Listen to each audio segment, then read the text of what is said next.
पेनी में छेनी तू सटाई लेनी गे हे गे, पेनी में छेनी तू सटाई लेनी गे। हमारा राहत तू ता दोसर छौड़ा पटाई लेनी गे, हमारा राहत तू ता दोसर छौड़ा पटाई लेनी गे। पेनी में छेनी तू सटाई लेनी गे हे गे, पेनी में छेनी तू सटाई लेनी गे। हमारा राहत तू ता दोसर छौड़ा पटाई लेनी गे, हमारा राहत तू ता दोसर छौड़ा पटाई लेनी गे। Digital recording studio Mandvi music world Gaya.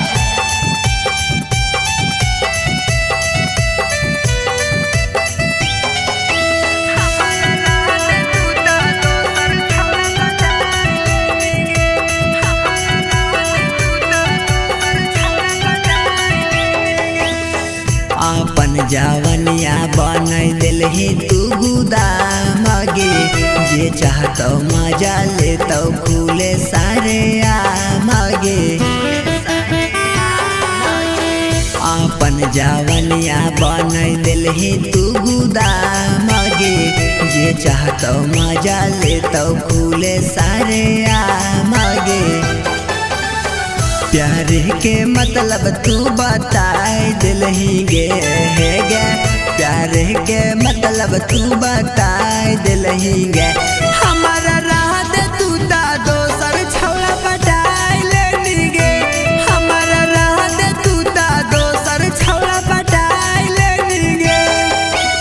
Mix by चंदन राज अकेला।